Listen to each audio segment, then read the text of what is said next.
Structure क्या होती है, इस तरह से डिनोट करेंगे हम प्रैक्टिकली। अब आपने कुछ भी किया हो, बट हम जो थ्योरेटिकली क्वेश्चंस करने वाले हैं, ठीक है, तो हमारे लिए अरेंजमेंट देखो ऐसा रहेगा पोटेंशियोमीटर का। किसी ने नहीं भी देखा है तो भी उसको समझ आ जाएगा, ऐसा कुछ भी नहीं, ठीक है ना। बहुत सिंपल इंस्ट्रूमेंट है और बहुत ही कामयाब इंस्ट्रूमेंट है इलेक्ट्रिकल लैब का। तो यहाँ देखो आप, ए और बी है आपका ये, ठीक है। ये ए बी आपका यूनिफॉर्म वायर है, ए और बी एक यूनिफॉर्म वायर है, ठीक है। लेकिन वो वायर एक्चुअल में आपने देखा होगा या नहीं भी देखा हो तो सुन लीजिए, इस तरह का लगा होता है। ये 10 मीटर का वायर होता है, यहाँ से पूरा एक बोर्ड होता है, ठीक है ना, उस पर इस तरह का वायर बना होता है, ठीक है ना।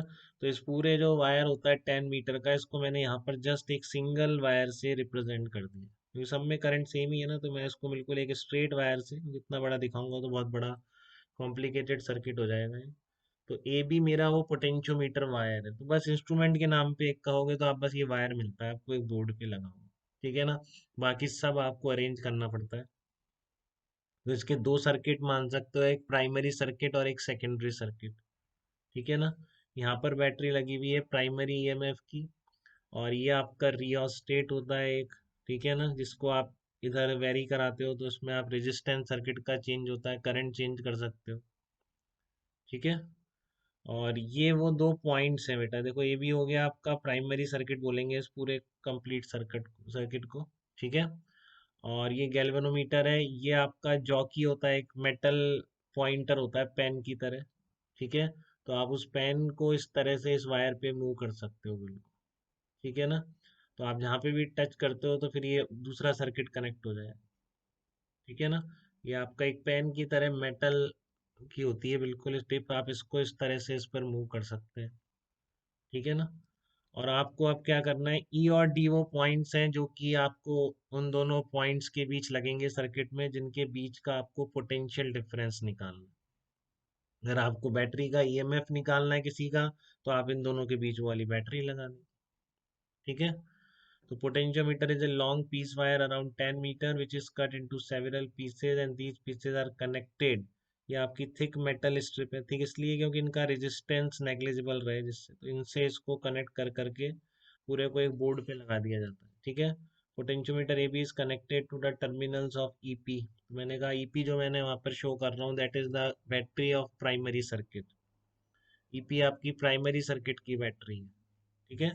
In secondary circuit E and D points are connected to the points of circuit between the which the potential difference is to be calculated। तो बस इतना सिंपल सा इंस्ट्रूमेंट है, अगर मैं स्ट्रक्चर की बात करूँ इसकी तो, ठीक है ना। E और D पॉइंट के बीच आप वो चीज उसके बीच लगा दोगे जिनके बीच आपको पोटेंशियल डिफरेंस मेजर करना है, ठीक है ना। अब इसकी वर्किंग पे आते हैं कि आप ये ई और डी तो लगा दोगे उन दो पॉइंट्स के बीच, ठीक है ना। बट आप रीडिंग कौन सी लोगे और उसको कैसे यूटिलाइज करोगे उन दोनों पॉइंट्स का पोटेंशियल डिफरेंस मेजर करने के लिए, ठीक है ना। आप इसकी एक बार वर्किंग देखिए। वर्किंग पोटेंशियोमीटर की क्या होगी, टू फाइंड आउट ईएमएफ, मान लो इस बैटरी का ईएमएफ निकालना है आपको, ठीक है ना। ईएमएफ और बैटरी निकालना है और ई और टी के बीच इसको कनेक्ट किया है।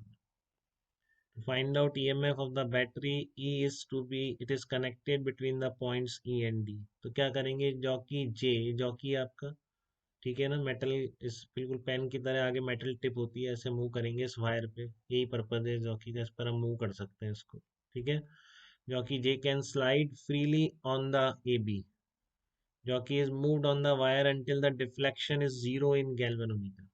जब आप इसको मूव करेंगे यहाँ से, ठीक है ना, पहले इस तरह का अरेंजमेंट लगा दिया आपने, बैटरी कनेक्टेड है। अब इस सर्किट में तो करंट चल रही थी, बट जब आप इससे कनेक्ट कर देंगे तो नीचे भी करंट आने लग जाएगी, ठीक है ना। पहले आपने इस जॉकी को कनेक्ट नहीं किया तो ये वाला सर्किट तो कनेक्ट हुआ ही नहीं, केवल प्राइमरी सर्किट में करंट चल रही थी, ठीक है। बट अब आपको क्या चाहिए, आपको तो बैटरी का ईएमएफ निकालना था, तो इसलिए आप क्या करोगे, आप सेकेंडरी को भी कनेक्ट करोगे। तो आप मेटल स्ट्रिप को यहाँ से कि यहाँ से यहाँ इस मेटल स्ट्रिप को मूव करोगे और वहां जाके रुक जाओगे जहां पर कि इस गैल्वेनोमीटर में डिफ्लेक्शन जीरो हो जाए। क्या बोला मैंने, jockey is moved on the wire until deflection is zero in galvanometer, ठीक है ना। इन सब के रीजंस पर अभी अपन जाएंगे कि जैसे आपको इस बैटरी का और इस बैटरी का टर्मिनल एक ही साथ कनेक्ट होना चाहिए, ठीक है ना। ये जिस ईएमएफ को आप मेजर करने जा रहे हैं उसका ईएमएफ इससे ज़्यादा नहीं हो सकता, नहीं तो आपको ये जीरो वाला पॉइंट मिलेगा ही नहीं। तो इन सब के रीज़न अपन एंड में डिस्कस करेंगे 3 पॉइंट्स। ठीक है ना? तो फिर आपका पोटेंशियोमीटर आपको बिल्कुल क्लियर हो जाएगा। उन पे भी कभी क्वेश्चन कुछ पूछ सकता है, इसलिए वो सब चीज़ें ले लेंगे। बट अभी मैं बता रहा हूँ आपको कैसे यूज़ करना है इसको। जिस बैटरी को, इन दोनों के पॉजिटिव टर्मिनल एक साथ ही होने चाहिए। ठीक है? और फिर आप इस जॉकी को इस पे मूव करोगे इस तरह से। ठीक है ना? इस तरह से मूव करोगे तो जहाँ पर भी आप, हाँ बताइए बेटा। हाँ बोलिए।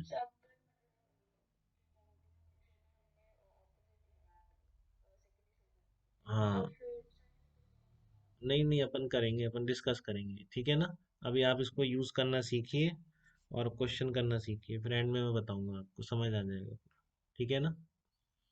तो इसको आपने जॉकी को यहाँ से यहाँ तक मूव किया तो जहाँ पर आपका नल पॉइंट आएगा वहां रुक जाएंगे। तो jockey J can slide freely on A B, jockey is moved on the wire until the deflection is zero in galvanometer. Let there is no deflection in galvanometer when J is at point C. ठीक है ना? मान लिया कि C point पर चलोगी, deflection galvanometer का zero हो गया, और मैंने बोल दिया ए सी इक्वल टू एक्स। ठीक है ना? तो x is called balance length and can be noted on the scale. तो एक्स क्या होगी? आपकी बैलेंस लेंथ कहलाती है एक्स। ठीक है ना? एक्स क्या कहलाती है? आपकी balance length and can be noted on the scale. तो इसके साथ ही स्केल होता है पूरा। तो यहाँ से यहाँ तक कितनी दूर चलने पर आपको बैलेंस पॉइंट मिला हुआ बिल्कुल नोट कर सकते हैं। तो वही रीडिंग है, बेसिकली रीडिंग वही लेनी है आपको, कि आप जॉकी को ए पॉइंट से मूव कराना शुरू करें, और जहाँ पर आपको जीरो गैल्वेनोमीटर में डिफ्लेक्शन जीरो हो जाए। ठीक है ना? जहाँ पर गैल्वेनोमीटर में डिफ्लेक्शन जीरो हो जाए वहां पर आप रुक जाओ। ठीक है? तो वो आपकी क्या कहलाती है? पोटेंशियोमीटर की रीडिंग कहलाती है। ठीक है ना? X is called balance length and can be noted on the scale. ठीक है? तो for no deflection in galvanometer आप क्या करेंगे? अगर नो डिफ्लेक्शन है इसका मतलब क्या है? गैल्वेनोमीटर में करंट नहीं जा रहा है, इसका मतलब क्या है कि वीडी और वीसी के पोटेंशियल बराबर है दोनों पॉइंट्स। यही मतलब बेटा इसका। अगर गैल्वेनोमीटर में डिफ्लेक्शन नहीं आ रहा है तो इसका मतलब क्या है कि डी और सी दोनों पॉइंट के पोटेंशियल क्या है? बराबर है। ठीक है? तो आपने क्या किया? देखो, दोनों से माइनस कर दिया, V A minus V D, V A minus V C. ठीक है ना? कर सकते हैं ऐसा, V D equal to V C लिखा हुआ, दोनों तरफ माइनस लगा दिया, फिर इसमें वी ए ऐड कर दिया। तो V A minus V D कितना आ रहा है आपका? देखो आप, V A minus V D. अब A V A equal to V A ठीक है, ए का पोटेंशियल कोई ड्रॉप वॉप नहीं है, पोटेंशियल बराबर ही होगा। तो इसलिए मैंने वी ए की जगह वी लिख दिया, और क्लोज जाने के लिए। यहाँ पर वी हो गया V minus V D equal to V A minus V C. अब गैल्वेनोमीटर में कोई करंट नहीं है, इसलिए हमने V D equal to V C किया था। तो वी माइनस वी डी क्या लिख सकते हो आप? यहाँ से यहाँ तक केवीएल लिख सकते हो। किसके बराबर हो जाएगा? ई के बराबर हो जाएगा, क्योंकि करंट नहीं है तो रेजिस्टेंस, इंटरनल रेजिस्टेंस होगा तो भी कुछ नहीं करेगा, क्योंकि आपका इस ब्रांच में करंट जीरो हो चुका है। सी वही पॉइंट है आपका। ठीक है ना? सी आपका वही पॉइंट है जब आपका सी और डी का पोटेंशियल बराबर हो चुका है, तभी तो इसमें करंट नहीं जा रहा। ठीक है ना? तो इसका मतलब V A minus V C equal to V minus V D. तो ये पोटेंशियल डिफरेंस आपका ईएमएफ के बराबर है। ठीक है? और ए और सी का जो पोटेंशियल डिफरेंस होगा, that will be equal to current into lambda into x. यहाँ पे लेमडा क्या है? वही यूनिट लेंथ का रेजिस्टेंस। एक्स लेंथ का कितना हो जाएगा? Lambda into x. तो ये आई इंटू आर से लिख दिया मैंने। लेमडा को मैं क्या लिख सकता हूँ? Total resistance of R A B divided by इसकी लेंथ इंटू एक्स। ठीक है? तो इम्पॉर्टेंट चीज है, आई क्या है यहाँ पर? बैलेंस कंडीशन कब बोलेंगे? जब आपका गैल्वेनोमीटर में डिफ्लेक्शन जीरो है, तब बोलेंगे वो बैलेंस लेंथ है। तो उस स्टेज पर इधर कोई करंट नहीं है, तो केवल प्राइमरी सर्किट में ही करंट चल रही है। तो वही आई है यहाँ पे अपनी, है ना? I is the current in the primary circuit, lambda is the resistance of unit length of wire A B. I अगर पूछ ले क्या है, कभी इस तरह का क्वेश्चन दे दे, एक मिनट बेटा, तो आपकी आई कितनी आ जाएगी? E P upon R A B plus R H आ जाएगी। क्लियर है आपको यहाँ पर जितना रेजिस्टेंस है? ठीक है? और इस ए बी वायर का रेजिस्टेंस कितना है? तो आपका ए बी का resistance plus R H total resistance हो गया प्राइमरी सर्किट का। तो जो आपने आई लिखी है, जो केवल इसी सर्किट में चल रही है, ठीक है ना? कब? जब आपकी एक्स क्या है, बैलेंस लेंथ है, ऐसे कहीं पे भी टच करने पे नहीं, तब तो पूरे दोनों सर्किट में करंट चल रही है।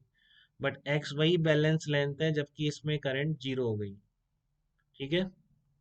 तो आई कैसे लिखोगे आप? EP upon R A B plus R H लिखोगे। तो आई यहाँ से लिख दोगे आप, अगर आपको सारे पैरामीटर्स दे रखे हैं, पोटेंशियोमीटर सर्किट दिया है, बैलेंस लेंथ इतनी है, तो इस तरह से आप आई लिख सकते हो। ठीक है? तो लेमडा कितना आ जाएगा आपका? R A B upon L. ठीक है? तो सिंपल सी बात है कि आपने क्या किया, बैलेंस लेंथ पर इन दोनों का potential difference equal to this potential difference, ये आपका देख सकते हो ई के बराबर है। और वो कितना है? I into resistance between this two points, तो वो कितना होगा? Lambda into x. तो I lambda X equal to E. X की रीडिंग आपने नोट कर ली है, लेमडा पता है, आई पता है, तो बैटरी का क्या निकल जाएगा? ईएमएफ निकल जाएगा। ठीक है? हाँ, आप बताइए इशिता, क्या कह रहे हैं बेटा?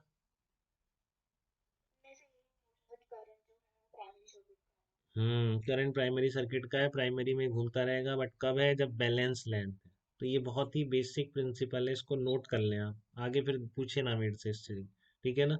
इसको एक बार लिख लो कि यही सब कुछ इसी पर बेस्ड है आगे।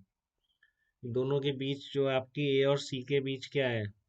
रेजिस्टेंस कितना है? लेमडा इंटू एक्स है। तो ड्रॉप कितनी है? I into lambda into x है। गैल्वेनोमीटर में डिफ्लेक्शन जीरो का मतलब क्या है? कि आप उस आई लेमडा एक्स को ईएमएफ के बराबर कर सकते हैं। ठीक है? तो देखिए बेटा, किसी को डाउट तो नहीं है?